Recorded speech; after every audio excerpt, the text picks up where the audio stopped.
한 자리에서 아이스 깨끼, 이 막대에 달린 얼음 과자 있죠?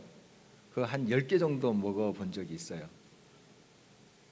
제가 아이스 깨끼 좋아하는데 한꺼번에 한 자리에서 이 10개를 먹는다는 곤욕이었습니다. 입안이 꽁꽁 얼어붙은 것 같았고 또 통증까지 느껴졌습니다.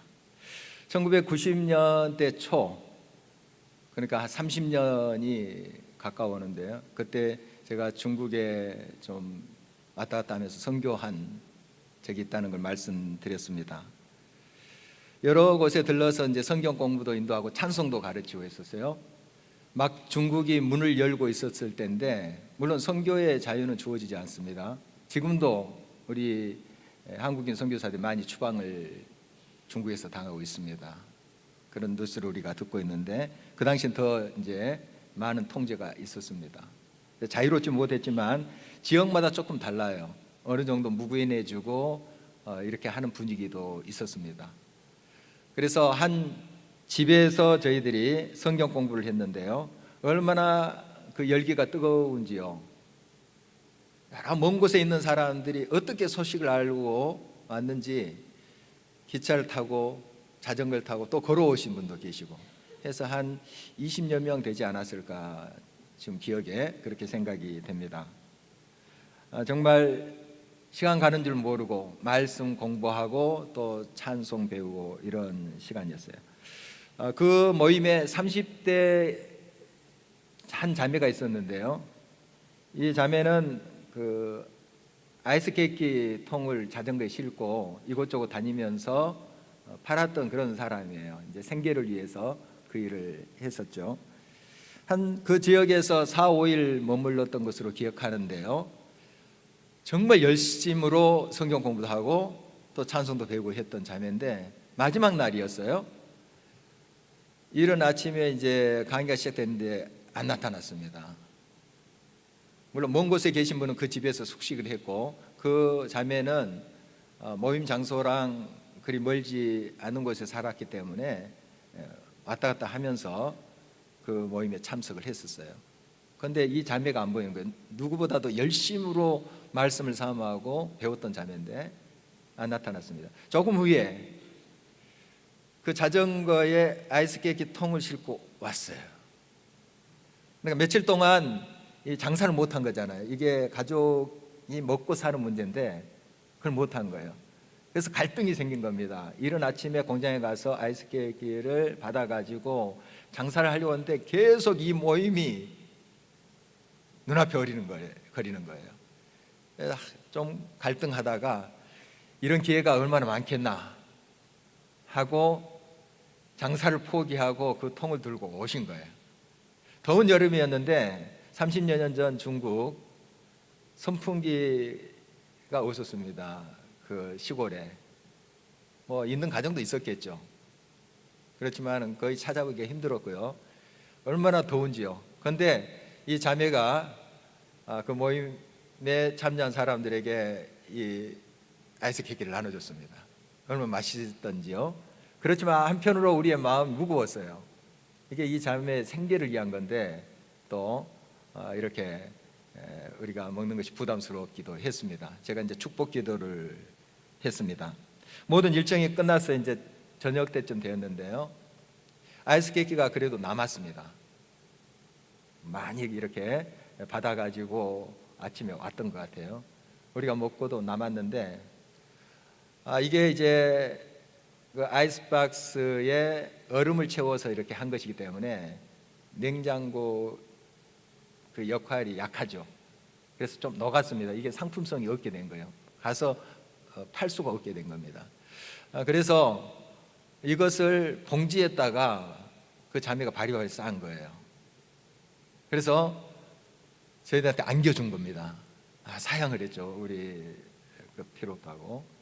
그런데 그 마음이라고 그것을 이제 주는 거예요. 그래서 그걸 가지고 이제 역으로 가면서 그 모임의 리더인 좀 연세 있는 자매님에게 물었어요.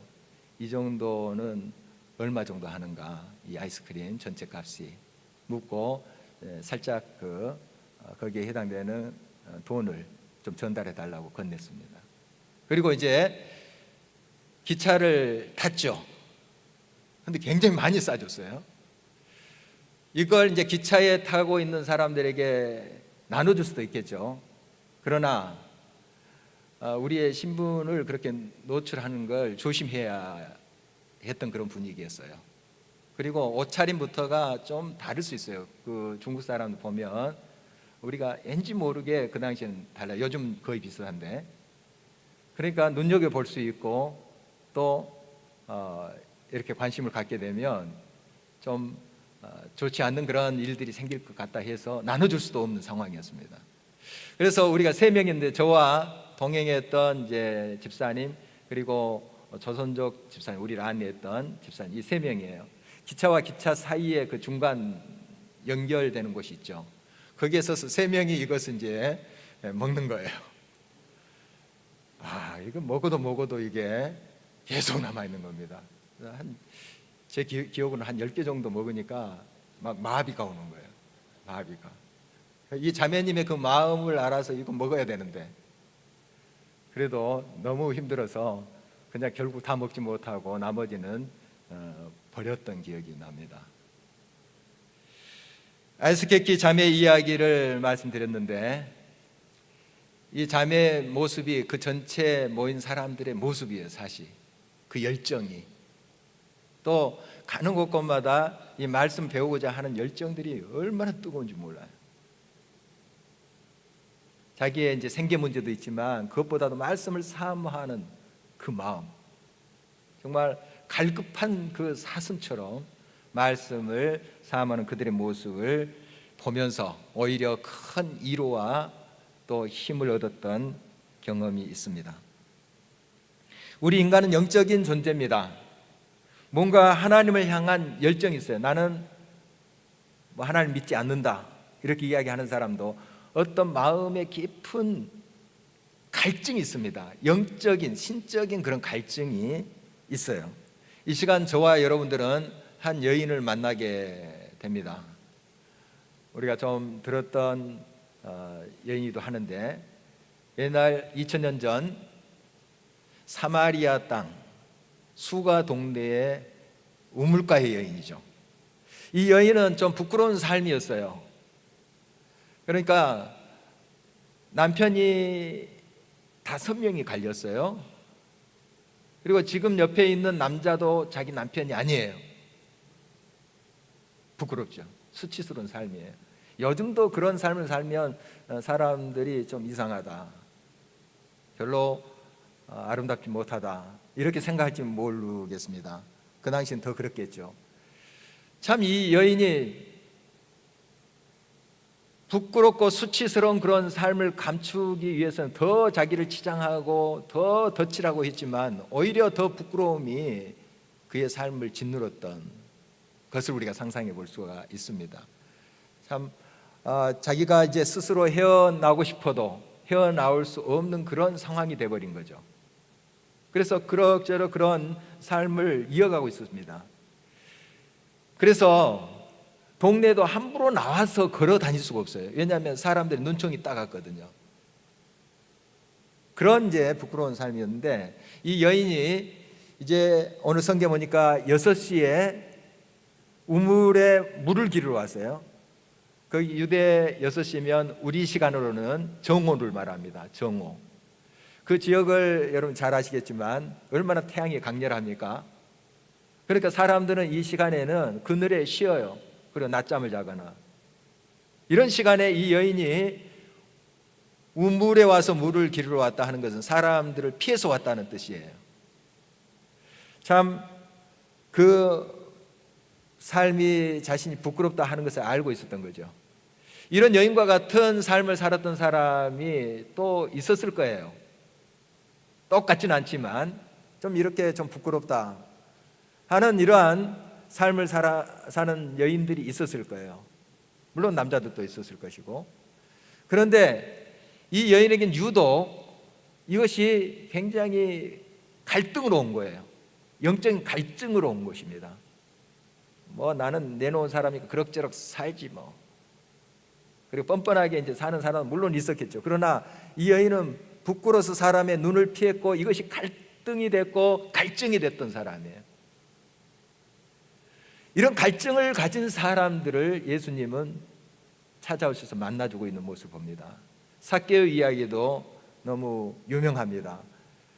로마 제국 시대에 자기 동족 유대의 사람들의 세금을 뜯어다가 로마에 바쳤던 사람이에요. 그리고 그 세리 중에 장입니다. 세리장이에요. 꽤 돈을 많이 벌었죠. 좋은 집에 좋은 음식 먹고 누리면서 살았어요. 그러나 동족들로부터 매국노라고 부름을 받았던 사람이에요. 불림을 받았던 사람입니다. 그러니까 얼마나 그 눈총이 따갑겠습니까? 그 당시에 이런 삭개오와 같은 세리장들이 많았을 거예요. 유대 출신으로 로마의 앞잡이들이 많았을 거예요. 근데 유독 이 삭개오도 마음에 갈등이 심한 거예요. 정말 많이 누리고 먹고 마시고 편안하게 지내지만 육체는 그럴지라도 마음이 편하지 않는 거예요. 영적으로 굉장한 갈증이 있었어요. 그래서 예수님이 오신다는 소문을 듣고 그가 기다렸다 만나지 않아요? 그리고 나무에 올라갔다. 이 어른인데 나무에 올라가서 이제 예수님을 만났다 하는 이야기를 우리가 성경에서 볼 수 있는데, 물론 성경에 키가 작았다 이렇게 이야기를 합니다. 그런데 이게 나무에 올라간 근본적인 이유는 아니에요. 키가 작다는 게 갈증이에요. 갈증이 있었기 때문에 올라가는 거예요. 그래서 예수님을 꼭 만나야 되겠다. 아니 먼 발치라도 그 예수님을 좀 봐야 되겠다. 이런 갈증이에요. 영적인 목마름이었죠. 이게 그를 나무에 올라가게 한 것입니다. 예수님 다 아시죠. 그래서 그를 만나주시고 그가 예수님을 만나자 그의 삶이 큰 행복으로 가득 차게 된 것입니다. 이제 이런 이야기를 해요. 내가 그동안 쌓았던 이 재산을 나눠주겠습니다. 가난한 사람 나눠주겠습니다. 혹시 내가 잘못 거둬들인 거, 빼앗았던 거 있으면 4배로 내가 갚겠습니다. 아마 그 각오대로, 그 결단대로 그는 했을 거예요. 이제 많은 사람들에게 자기 재산을 나눠주면 재산이 이제 그만큼 줄어들겠죠. 삭개오 이런 생각을 했을까요? 야, 아깝다. 물론 그런 마음이 들었는지 나중에 천국에 가서 한번 물어볼 일이지만 아마 그의 마음속에는 너무 예수 그리스도를 만난 그 영적인 해갈로 말미암아 기쁨이 있었던 거죠. 행복한 그런 마음이 있었던 거죠. 그래서 그 재산이 줄어들고 하는 건 지금 이 사람에게, 삭개오에게 문제가 안 된 거예요. 이 사마리아 여인도 마찬가지죠. 예수 그리스도를 만난 다음에 얼마나 큰 기쁨이 있었어요. 그래서 그 부끄러움도 잊고 나가서 내가 메시아를 만났다. 동네방네 소리치는 모습 우리가 볼 수가 있습니다. 사마리아 우물가의 여인처럼 헛되고 헛된 것들을 구하는 우리의 삶의 모습은 어떤지 살펴봐야 되겠습니다. 여러분, 우리들에게는 영적인 목마름이 있습니까? 영적인 갈증이 있습니까? 예수님을 한때 뜨겁게 만나고 정말 기뻐했습니다. 그러나 시간이 지나자 그 예수님을 향한 열심, 이 마음이 식어져 버리는 경우도 많죠. 우리가 사람과의 관계 속에서도 마찬가지입니다. 서로 뜨겁게 친밀한 관계를 가지다가 또 시간이 지나자 그것이 밋밋한 관계로 돼버리는 그런 경우 있죠. 물론 우리가 예수님을 믿는 것도 그런 현상이 나타납니다. 항상 우리가 뜨거울 수 있겠습니까? 항상 그냥 막 뛰면서 춤추면서 하나님을 찬양할 수 있겠습니까? 잔잔한 가운데, 일상 가운데 우리 예수님과 교제하면서 살아가요. 그러나 간혹 우리는 다시 한번 우리 속에 있는 그 열정, 목마름을 다시 주님 앞에 고백하면서 주님을 부르짖으며 찾아야 돼요. 사랑 관계 속에서도 마찬가지입니다. 부부가 그냥 잔잔하게 서로 이해하면서 살아가지만 때로는 한번 여행도 가고 또 서로가 사랑을 확인하는 그런 단계가 필요하듯이 우리 신앙의 관계도 마찬가지입니다. 우리가 습관주의에 빠져버리며 굳어져 버리고 그런 주님을 향한 열정이 많이 식어져 가버립니다. 다시 한번 우리 속에 영적인 갈증을 회복해야 됩니다. 열망하는 마음, 이것이 필요합니다. 유다 백성들이 바벨론 포로로 잡혀갔습니다. 처음에 해방과 자유를 위해서 얼마나 많은 애타는 마음이 있었겠습니까? 하나님께 부르짖었겠죠. 그러나 10년, 20년 지나갑니다. 아무런 여동이 없어요. 하나님이 좀 구해 주시고 뭔가 변화를 시켜줘야 되는데 계속 바벨론 포로 생활이에요. 지쳐버린 거죠. 그래서 그들은 깊은 영적인 병에 지금 들어가 있지만 자각 증세를 잃어버린 거죠. 세월이 이렇게 지나고 있었습니다. 그러니까 이 포로 생활도 익숙해지는 거예요. 물론 몸은 고달프지만 정서적으로 안정이 되는 거예요. 정서적으로. 이게 노예 근성이거든요. 육체는 고달퍼요. 그러나 고달픈 그 삶이, 노예의 그 삶이 정서적으로 안정을 줘버려요. 이게 아주 위험한 것입니다. 지금 바벨론 포로에 잡혀갔던 유다 백성들이 그런 모양이에요. 이때 영적인 갈망을 가지고 하나님께 부르짖은 사람이 있었어요. 다니엘입니다. 다니엘이 에레미야 예언서를 쭉 보니까 거기에 이런 말씀이 있어요. 하나님이 70년 후에 이 유다 백성들을 고국으로 돌려보낸다. 이 약속이 있는 거예요. 그래서 그 약속을 붙잡고 다니엘이 부르짖으며 하나님께 나아가는, 자복하면서 회개하며 민족의 기도 제목을 안고 하나님 앞에 부르짖는 그 모습이 성경에 기록되어 있습니다. 여러분, 이런 다니엘과 같은 영적인 목마름을 가질 수 있어야 됩니다. 우리가 그럭저럭 신앙생활이 이렇게 습관주의로 흘러갈 때가 있어요. 이때 다시 한번 우리 자신에게 외쳐야 될 것입니다. 다시 주님을 갈망하면서 주님의 자리로 나가는 부르짖음이 있어야 된다고, 그렇게 우리 자신에게 외쳐야 하는 것입니다.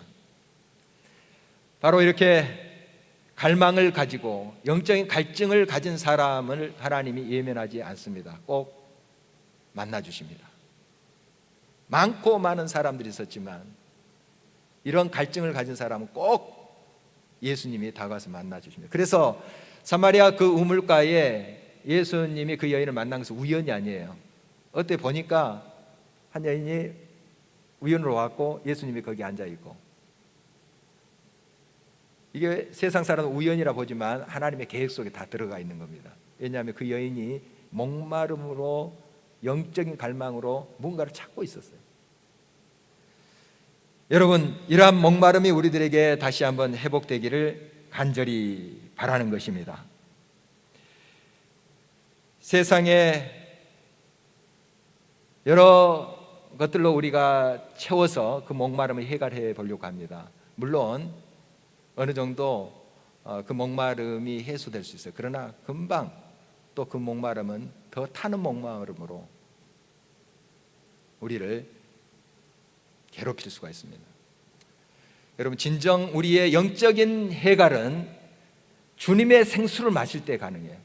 하나님의 약속, 하나님의 성령, 그 안에 충만할 때 우리는 영적인 해갈을 경험할 수가 있습니다. 예수님은 이 여인에게 다가갔습니다. 그 여인은 예수님이 그 자리에 앉아 있는 것을 알지 못하고 우물가에 왔죠. 깜짝 놀랐을 거예요. 생전 이 시간대에 사람이 없었는데 사람이 앉았어요. 그것도 사마리아 사람이 아니라 유대인 남자가 앉아 있는 거예요. 당황이겠죠. 이 당시에 이 유대인들과 사마리아 사람들은 상종을 안 했어요. 유대인들이 이 사마리아 사람들을 좀 사람 취급을 하지 않았어요. 아주 교만했던 유대인들의 모습을 우리가 알고 있는데요. 그래서 보통 유대인들은 이 사마리아 땅을 밟지 않아요. 뺑 돌아갑니다. 요단강가로 나온 길을 따라서 뺑 돌아가요. 그런데 예수님은 그거 상관하지 않았죠. 사마리아 땅을 밟고 지금 사마리아 우물가에서 있는 거죠. 이 여인과 만났어요. 그 여인에게 예수님께서 말을 걸어요. 물 좀 주시오. 이렇게 말을 걸었습니다. 이것부터가 그 여인이 참 당황하는 그런 경우인데요. 정말 이 여인에게 있어서 우물가의 물은 아주 쉬운 소재예요. 대화거리예요. 그러니까 그냥 물을 길어서 주면 되는 거예요. 어려운 건 아닙니다. 예수님은 그것을 이용하시는 거죠. 이 여인이 쉽게 할 수 있는 것을 이야기하면서 다가가요. 그리고 이 여인은 자기 동족으로부터도 버림을 받은 사람입니다. 그래서 사람 취급을 받지 못한 거죠. 그런데 예수님은 인격적으로 그를 대하고 있어요. 사람 취급을 하고 있는 거죠. 예수님은 그 어떤 사람이라도 이렇게 인격적으로 대하는 모습을 보게 됩니다. 그 당시에 나병 환자들은 성 안에 같이 못 살았습니다. 성 밖에 따로 살았어요. 그래서 성 안에 있는 사람 음식을 갖다 주면 그거 받아 먹고 산 사람들이죠. 그리고 건강한 사람들과 마주쳤을 때 그들은 외쳐야만 됐어요. 더럽다, 더럽다, 더럽다. 이렇게 3번 외쳐야 됐어요. 피하라, 나는 나병 환자니까. 이게 그 당시에 법이었어요. 그런데 예수님은 그 나병 환자 집에 가서 그들의 손을 잡고 기도해 주시고 같이 식사도 하시고 그래요. 누가 됐든지 상관없어요. 누가 됐든지 다 인격적으로 대해줬어요. 삭개오도 그렇게 대해줬던 예수님이에요. 바로 이 여인의 마음이 안 열릴 리가 없죠. 그래서 예수 그리스도를 인격적으로 그가 만나게 되는 것을 보게 됩니다. 여러분, 우리도 예수님의 뒤를 따르는 사람들입니다. 우리 앞에 어떤 사람이든지 그를 인격적으로 대해야 됩니다. 사람으로 우리가 온전히 대할 때 그 마음이 열리고 거기에 예수 그리스도의 생명이 흐르게 되는 것이죠. 예수님은 그 여인에게 말했습니다. 내가 만약 하나님의 선물과 또 내게 물 좀 달라 하는 이가 누군 줄 알았더라면 내가 그에게 구하였을 것이요 그가 생수를 내게 주었으리라. 여기 하나님의 선물은 구원, 영생을 말하는 거죠. 그리고 그 앞에 있는 사람은 예수님 자신 메시아를 이야기하는 것입니다. 이 육체적인 해가를 위해서 물을 마시는 것을 통해서 영적인 그런 갈망을 예수님께서 아시고 그것을 해결해 주시는 모습을 우리가 볼 수가 있습니다. 여러분, 육체적인 그러한 갈증을 해결하는 것도 참 중요합니다. 그러나 우리의 깊은 곳에 있는 그러한 영적인 갈증을 다시 한번 우리가 찾아서 그것을 주님 앞에 고백할 수 있어야 됩니다. 그래서 이 시대는 양식이 없어서 주림이 아니고 물이 없어서 목마름이 아닙니다. 바로 하나님의 살아있는 말씀이 없어서 기다리고 갈증인 것이죠. 여러분, 예수 그리스도 그 말씀, 성령의 그 말씀에 대한 여러분의 갈증이 얼마나 있는지 다시 한번 우리 자신을 살펴야 되겠습니다. 그 갈증을 가지고 찾으면 찾을 것이에요. 두드리면 열릴 것입니다. 우리 박항서 축구 감독 이야기가 많이 회자가 되고 있습니다. 베트남에서 영웅 취급을 받고 있다죠. U23 대회에서 준우승 차지하고요. 또 아시안 게임에서 4강까지 갔고 스즈키컵에서 우승까지 해서 막 난리지 않습니까? 이번 이제 아시안컵에서는 좀 이란에 지고 했더라고요. 했는데 이 가끔씩 그 운동 경기할 때 그 벤치에 앉아서 졸았다 하는 네티즌의 의견들이 올라온대요. 그런데 사실 좋은 게 아니고 기도한 거예요. 어디 그 상황에서 졸겠습니까? 그 감독이 기도한 거예요. 그리고 그 베트남 일간지에 하노이 한인교회에서 안수 기도 받고 있는 모습이 실렸어요. 그곳 신문에. 거기에 이제 목사님 둘이 이렇게 안수하면서 기도하는 모습이에요. 그러니까 그 다음부터 네티즌들이 이게 좋은 게 아니고 기도하는 거다 알죠. 여러분, 또 이 경기는 계속 목마를 거예요. 아직도 나는 목마르다 이렇게 표현한 것처럼 이길 수도 있고 질 수도 있는 거죠. 그리고 계속 그 목마름을 채워가려고 하는 것이 또 감독들의 생태겠습니다. 그러나 그 마음속에 깊은 하나님을 사랑하는 마음이 있습니다. 이 생수가 흐르고 있다는 사실이죠. 하나님을 사모하는 마음이 있다는 것이죠. 이것이 있는 사람은 영원히 목마르지 않습니다. 여러분의 삶에 구체적으로 여러 문제가 해결되고 또한 여러분의 육적인 그런 문제들이 또 해소되는 그런 일들이 있기를 바랍니다. 그러나 우리의 깊은 곳, 영적인 그 목마름을 진정으로 해소할 분은 우리 주님이십니다.